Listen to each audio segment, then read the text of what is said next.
France is not collapsing from war or revolution. It is collapsing quietly from within. A slow fracture spreading beneath beauty, hidden behind postcards. There is a silent poison eating away at the heart of this nation. Not visible, not dramatic, but relentless. A system built too heavily on one fragile pillar. Tourism, once France's greatest strength, is quietly becoming its greatest weakness. An economy leaning too far in one direction begins to lose balance. This industry contributes around 7.2% of the national GDP. A powerful engine, yes, but also a dangerous single point of failure when pressure builds. Look closer, and the illusion begins to crack. Behind luxury villas and designer storefronts lies a widening gap few tourists ever notice or understand. In places like Saint-Tropez, $45 million homes stand proudly. Yet, just beyond the frame, workers struggle to afford basic living costs. The wealth gap is no longer subtle. The richest earn multiple times more than the poorest, creating invisible walls stronger than any physical barrier. But the deeper fracture is happening inside the cities themselves.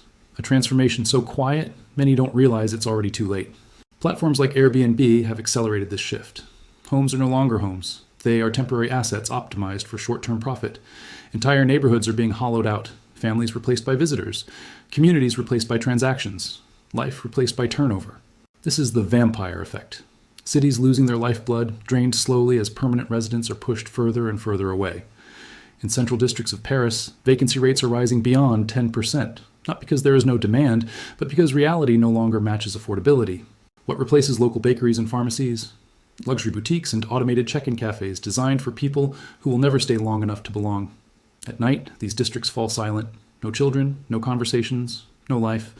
Just rows of dark windows waiting for the next temporary guest. This is how cities become sleeping deserts. Beautiful on the surface, but hollow underneath, lacking the rhythm that makes a place truly alive. And here is the real question no one wants to answer. What happens when the tourists stop coming, even for a short period? Because when that flow stops, everything built around it begins to collapse. Not gradually, but suddenly, like a structure losing its foundation. What you're about to see are not predictions. They are early warning signs already visible across France, hidden in plain sight. 10 iconic areas, once symbols of beauty and prosperity, now quietly drifting towards something far more unstable and far more permanent. We begin in Lourdes, once a symbol of faith and economic stability, now quietly slipping into decline beneath the weight of its own dependence. This town once thrived on constant pilgrim flow. Hotels operated year-round, streets were alive. Today, that rhythm is breaking under financial pressure and uncertainty. More than 1,000 hotels across France have disappeared in recent years, and Lourdes stands at the center of this silent collapse. Small hotel owners are suffocating. Energy costs alone now consume a significant portion of their revenue, turning survival into a daily calculation of losses. Many businesses cannot repay debts taken during the pandemic. The system that once supported them has now become a trap with no visible exit. When hotels close, entire streets go silent. Restaurants follow, shops disappear. What remains is not just economic loss, but social emptiness. The workforce here faces a deeper crisis. Skills built entirely around tourism leave thousands with no alternatives when the system begins to fail. And this is how urban decay begins. Not suddenly, but gradually. One building at a time. One business at a time. One family at a time. Now shift to Saint-Tropez, a place that represents the opposite extreme. Unimaginable wealth, hiding an equally dangerous imbalance beneath its surface. Here, villas worth tens of millions dominate the coastline. But behind this image, a growing portion of residents struggles to survive financially. Around 15% of the population lives in poverty. A striking contrast in a place globally associated with luxury and excess. The housing crisis has pushed locals out. Those who sustain the economy can no longer afford to live within it. In winter, the illusion fades completely. Streets empty, shops close. A vibrant destination transforms into a silent shell of its former self. This seasonal ghost town effect exposes the fragility of an economy built entirely on temporary presence rather than permanent community. Next, we move to Mont-Saint-Michel, one of the most iconic landmarks in the world, attracting millions each year. At first glance, the numbers seem impressive. Millions of visitors, constant movement, endless cameras capturing its beauty from every angle. But look closer. Most visitors stay only a few hours. They arrive, consume, and leave without contributing to long-term economic stability. Local life has been replaced by commercial repetition. Souvenir shops dominate, offering identical products with little cultural depth or authenticity. This is not preservation. It is transformation into a theme park, where history is packaged, simplified, and sold for short-term gain. The economic activity here appears strong, but it lacks roots. Without long-term residents, there is no real foundation to sustain the system. Across these three locations, a pattern emerges. Wealth is generated, but it does not stay. It flows outward, leaving instability behind. Tourism creates the illusion of prosperity. But beneath that surface, communities are weakening, structures are aging, and dependence is deepening. And when a system depends entirely on outsiders, its future is no longer in its own control. It becomes vulnerable to every external shock. Now we arrive in the heart of Paris, where the illusion of timeless beauty hides a quiet transformation reshaping the city from within. In the 1st, 4th, 7th, and 8th districts, something subtle but powerful is happening. The sound of daily life is fading away. The rapid rise of Airbnb has accelerated this shift. Short-term rentals are expanding faster than the city can sustain socially. In just a few years, listings have surged dramatically, pushing housing prices beyond what many long-term residents can afford to pay. As rents climb, families are forced out.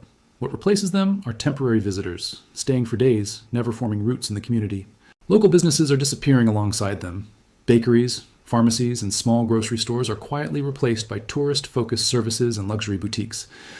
The vacancy rate in central districts has crossed 10%. Entire buildings sit empty, waiting for the next wave of short-term occupants. This is urban desertification, a city that looks alive during the day but becomes hollow and silent once the visitors return to their rooms. Paris is slowly becoming a stage set, perfectly preserved, visually stunning, but lacking the people who once gave it life and meaning. Now shift south to Nice, where the consequences of this transformation are becoming more visible and more volatile. Here, rising rents have forced many residents out of central areas. Entire neighborhoods are changing faster than communities can adapt. Population decline in key districts reveals the cost of this shift. The people who sustain the city can no longer remain within it. Frustration is growing. Social tensions are rising as residents begin to push back against a system that no longer serves them. The economy here is fragile. Built heavily on tourism, it offers limited security when demand fluctuates or external conditions shift suddenly. Now move inland to Carcassonne, where the contrast between beauty and economic reality is impossible to ignore. Millions visit each year, yet spending remains low. Tourists pass through quickly, leaving limited economic value behind for local communities. Outside the historic center, poverty is rising. The prosperity seen by visitors does not extend to those living beyond the walls. This imbalance creates a fragile system, one dependent on constant visitor flow, but unable to generate stable, long-term economic growth. Across these cities, the pattern is clear. Identity is fading. Authentic communities are being replaced by temporary populations with no lasting connection. What remains is a question that grows louder with each passing year. Can a city survive if the people who define it are gone? Now we reach the final stage of the fracture. Not just visible decline, but a system beginning to fail under pressure from forces it cannot control anymore. High in the Alps, Chamonix once represented luxury winter tourism. Today, that foundation is quietly melting beneath rising global temperatures. Natural snow seasons are shrinking. What once lasted months now fades weeks earlier, disrupting the entire economic cycle of winter tourism. To compensate, resorts invest heavily in artificial snow systems. But these solutions come at a cost that continues to rise every year. This creates a dangerous loop. Higher costs, lower reliability, and a future where the entire model becomes financially unsustainable. Luxury apartments built for seasonal visitors now face uncertainty. Without consistent tourism, even high-end real estate risks losing its value. Now shift to Versailles, where millions visit each year, yet most never go beyond the palace gates. Visitors spend only a few hours inside the palace, rarely exploring the surrounding city or contributing to its local economy.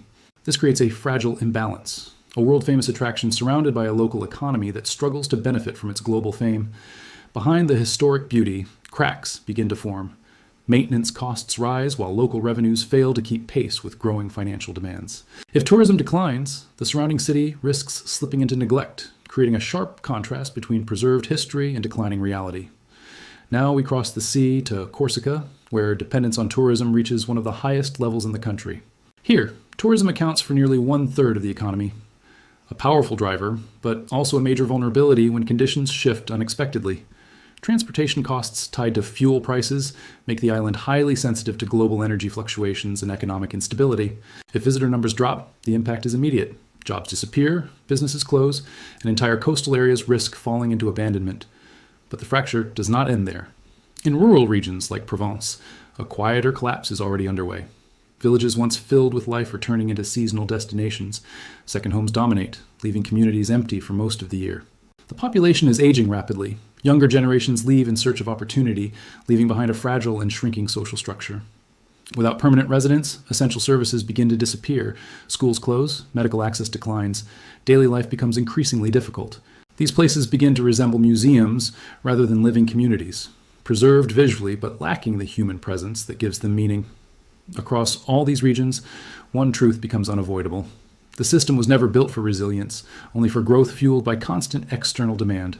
And when that demand weakens, even slightly, the consequences spread quickly, turning beauty into burden and prosperity into instability.